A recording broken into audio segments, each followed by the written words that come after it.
साथ भ्रष्टाचार हुआ है, ये भ्रष्टाचार के खिलाफ लड़ाई है। पहले ये व्यक्ति आया कि हमने जिला परिषद बनना है। मैंने ठाकुर साहब को भी कहा, मैं कहा ये जिला परिषद के लिए वोट बाट मांग रहे हैं, लेकिन ये शरारतपूर्ण तरीके के साथ यहाँ आए हैं। पहले ये कांग्रेस की टिकट मांग रहे हैं, फिर बीजेपी की टिकट मांग रहे हैं। तो इन्होंने क्या किया कि किसी तरीके से 2 महीने थोड़ी बहुत स्कॉलरशिप देके कांग्रेस का टिकट हटा लिया। पर इन्होंने कभी भी कांग्रेस का भला करने के लिए या किसी व्यक्ति का भला करने के लिए अपना काम नहीं किया।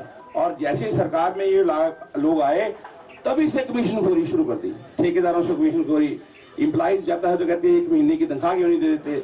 अगर जो हमारा ये जो बालन वगैरह लेके जाते हैं, इनके टेम्पो से 500 रुपया। आज किसी से मैंने सुना पकौड़े वाले से इंटरव्यू कराने का प्रयास कर रहे हैं। आप किससे इंटरव्यू कराएंगे? आपने तो हर आदमी का शोषण किया है। कल आप ठेकेदारों के पास जाएंगे, परसों अध्यापकों के पास जाएंगे, फिर आप जो है ऑटो वालों के पास जाएंगे। आपने किससे अत्याचार नहीं किया है, मुझे ये बताइए। क्या ये सच्चाई नहीं है कि सभी पेट्रोल पंप वालों के आपने पैसे दिए हैं? क्या ये सच्चाई नहीं है कि आपने आज तक दिवाली को मिठाई बांटी थी, उसके पैसे आपने नहीं दिए हैं? क्या ये सच्चाई नहीं है कि सभी ठेकेदारों से 3-3 लाख रुपया पीडब्ल्यूडी के और आईपीएच के ठेकेदारों से आपने लिया है? तो ऐसे व्यक्ति किस किस के पैरों में हाथ लगाएंगे? ये तो वो बात है कि चोर की दाढ़ी में तिनका। टैक्सी वालों से पैसे लिए गए हैं। अभी तक जो गाड़ियां ये भेजते थे पंजाब में, उनकी सारी पेमेंट्स नहीं हुई हैं।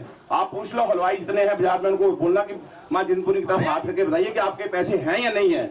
तो ऐसे व्यक्ति जिन्होंने पूरे ग्रेड का शोषण किया है, हमने उनको बाहर करना है। और उन्होंने कोई वर्ग उनसे अछूता नहीं रहा है। आप पूछ लीजिए ग्रेड के व्यापारी तो रो रहे हैं बेचारे, बड़े बड़े व्यापारी। और मैंने नाम ले रहा हूँ तो वो कहते हैं नाम मतलब हमारे, हमने पैसे निकालने हैं। मैं एक सलाह देता हूँ उस पंडित को, तो ब्राह्मण आदमी है, यहाँ से गया है, तेरे पूर्वज भी यहाँ थे, तो अपने पूर्वजों का नाम बदनाम मत कर। और जिसका जो पैसा देना है आराम से दे दे, गंगा नहा लेगा और तेरे जो कर्म है वो ठीक हो जाएंगे। वोट आराम से।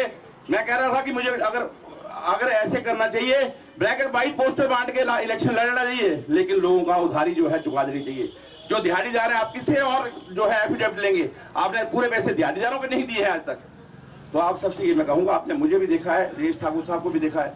राजेश भी बहुत सामान्य तरीके, बहुत जैसे कहते हैं साधारण जो तरीके से लोगों के बीच में जाते थे और काम करते थे, इन्होंने उसको भी नहीं बख्शा। पहले मेरी गर्दन काटी, फिर राजेश ठाकुर साहब को भी गर्दन काटते। तो ये लोग जो हैं बहुत महत्वाकांक्षी लोग, ओवर एम्बिशियस इसको अंग्रेजी में बोला जाता है। आज ही हमें एमएलए बना दो, आज ही हमें जिला परिषद बना दो, आज ही हमें एमपी बना दो। और उसके पिता की स्टेटमेंट है कि मैं एमएलए बना के तो खुश नहीं हूँ अपने बेटे को। 10,000 एमएलए होते हैं पूरे देश में, मेरे को और कुछ करना है। भैया आपने ग्रेड के लोगों के लिए नहीं सोचना। आप यहाँ से आपका पौधा, आप जड़ें आपकी यहाँ है और आप आसमान छोड़ने की कोशिश कर रहे हैं। जड़ों को मजबूत रखना पड़ता है। इस व्यक्ति को जो है हमसे कुछ लेना देना नहीं है। इसको जितनी जल्दी हो सकता है यहाँ से विदाई दो और अपने जो है हमारे यहाँ का जो संस्कृति है उसको बचा के रखें।